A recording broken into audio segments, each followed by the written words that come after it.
y bienvenido sea. Permítame, hermano. Permítame. Esta hora es lo mismo, por favor, hagan lo mismo. Porque le van a sonar a gente que a esta hora le llama a uno, ya está la comida. Entonces, apáguenlo ahorita. Entonces, si esto se dio en épocas pasadas, seguí dando hoy en día. Pero no quiero aplicarlo solamente a aquellos que están en sequía internamente en una iglesia, sino congregaciones enteras que están en sequía. Hacen todo tipo de ademanes, show, festines, y no les resulta para nada. La gente le gusta mucho el emocionalismo, brincos, gritos, euforia, pero no le gusta nada la palabra. Y yo he estado en sitios de ese tipo, hermano, donde brincos, hay cansancio, y dicen: ¿y usted por qué no brinca cuando uno está a la par? Porque no hay para qué, pues. Si mi Dios es ordenado. ¿Usted por qué no grita? Pues ni para qué. Ya Cristo gritó por mí en la cruz para que yo ya no gritara. ¿Y usted por qué no participa? No hay para qué, pues. Bueno, y cuando me toque que predicar, esas personas dan a conocer esa característica.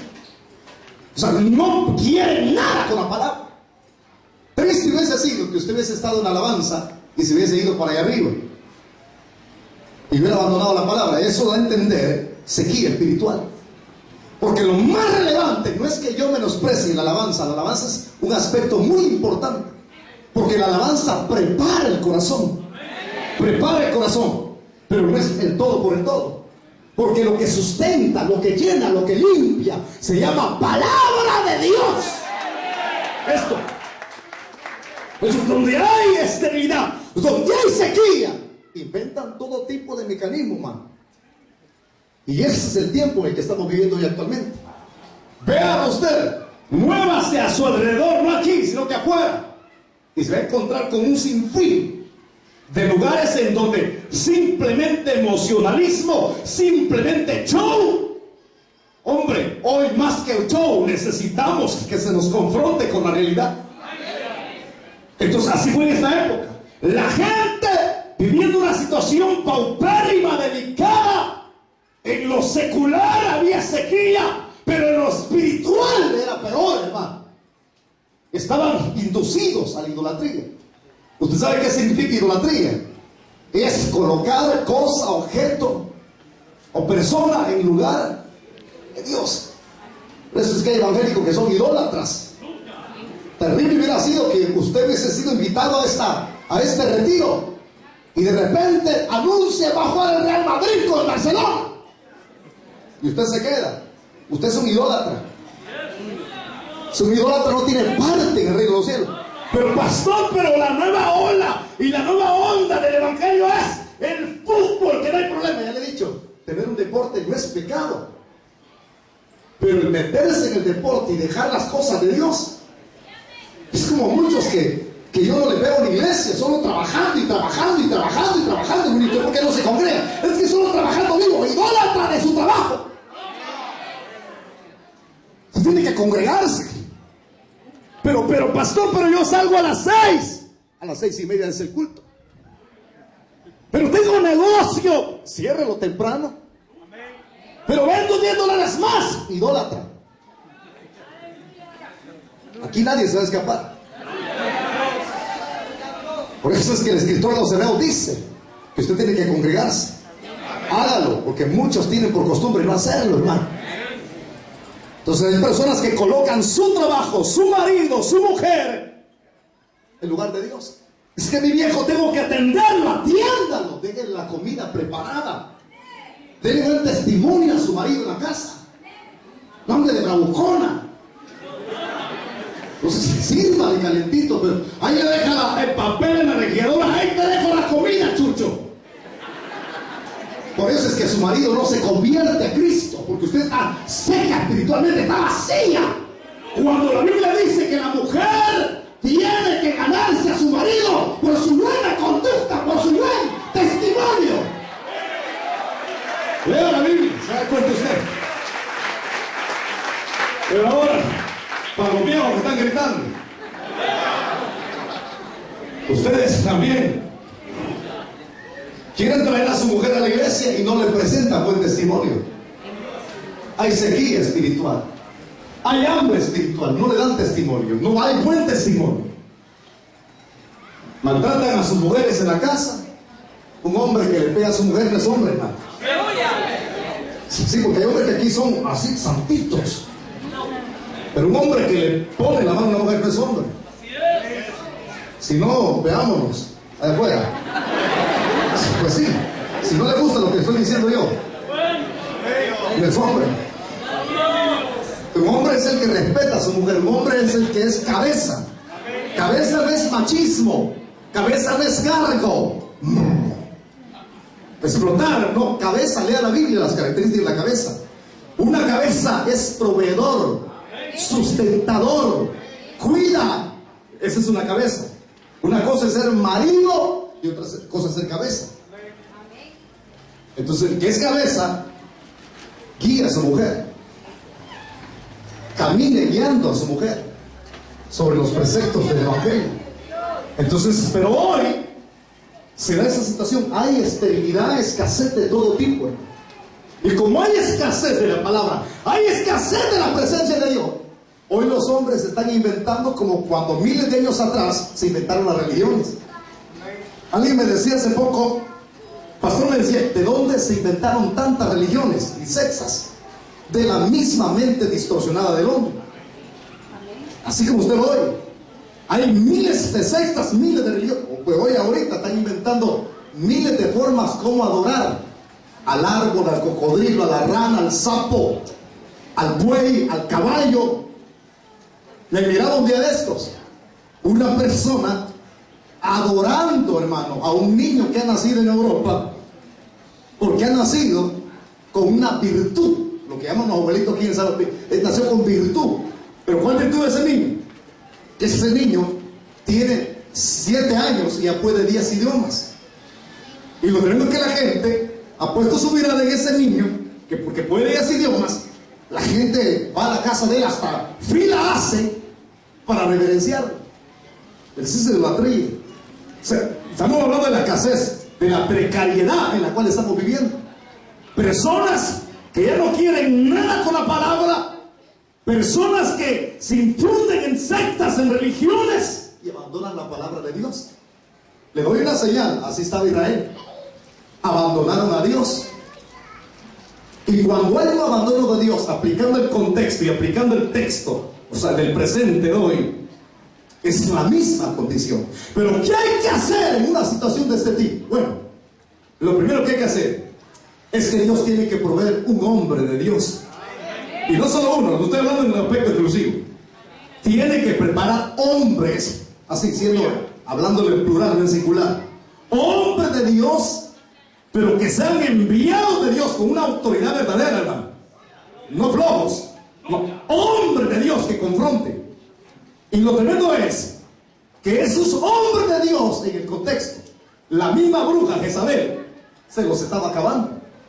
Porque si usted ve, ella los estaba matando a los profetas. Pero hubo un personaje que escondió 100 y los colocó de 50 en 50 para alimentarlos. Pero escondidos, hombre, no necesitamos gente escondida, necesitamos hombres de Dios que salgan a resumir. ¿De qué sirve tener 50 profetas aquí, 50 ya escondidos? Que les estén llevando la comida, ahí va, toma la comida, ahí va, el agua también. Hoy necesitamos gente que resurja. Necesitamos Elías. Yo creo que aquí hay muchos. Entonces, un solo profeta había quedado en lo externo. Internamente estaban escondidos porque los iban a matar. Igual a la situación de hoy en día. Necesitamos hombres que confronten el pecado, hombres que confronten la apostasía, que le digan al pecado, pecado, hermano. Porque muchos institutos bíblicos hoy lo reprenden a uno cuando usted va a estudiar, hermano. Me recuerdo cuando llegué al primer seminario y me dijeron, ya no predique contra el pecado. ¿Y cómo le voy a llamar? Pues, y me comenzaron a hablar teológicamente. Me dijeron, mire, para ser más educado y utilizar ética, que dentro del evangelio para predicar no se necesita ética, se necesita pantalones, no ética. Pero me dijeron, mire, la primera palabra que tiene que utilizar es, ¿me recuerdo ya ese final? Es, teológicamente me dice, aparece en varios diccionarios, en varios comentarios bíblicos, que es la palabra transgredir. Esa usa, me dice, porque a la gente le va a gustar más, me dice. Transgredir. Y la otra es errar al blanco. Entonces, cuando alguien ande borracho en la iglesia, me dice, y usted lo encuentre y lo reprenda, hermano, usted no entra al cielo porque erró al blanco. El bono más risa que va a dar es que no traje la flecha. Ese es errar al blanco o transgredir la ley, teológicamente. Pero la realidad, hermano, es que si alguien lo ha transformado en su teología humana, Dios sigue diciendo que el pecado es pecado. ¿Cuántos dicen amén? El pecado es pecado. Gente que confronte y diga, mire, si anda borracho ha pecado contra Dios. Si anda con la mujer que no le pertenece, a eso se llama adulterio y es pecado. Si anda fornicando, eso es pecado. Si anda robando, eso es pecado. Si anda de chambroso, eso es pecado. Si anda de pandillero, eso es pecado. ¿Qué más? Entonces hay que señalarlo. Y este profeta que había quedado tenía pantalones. Bueno, en esa época no había pantalones, eran túnicas. Tenía túnica, pero bien apretada. Y comenzó a confrontar al rey acá, el que turbaba a Israel. El rey lo acusaba, tú eres el que turba. No, Elías le dijo, tú eres el que turba. Insensato, el que había metido al pueblo induciéndolo a la idolatría.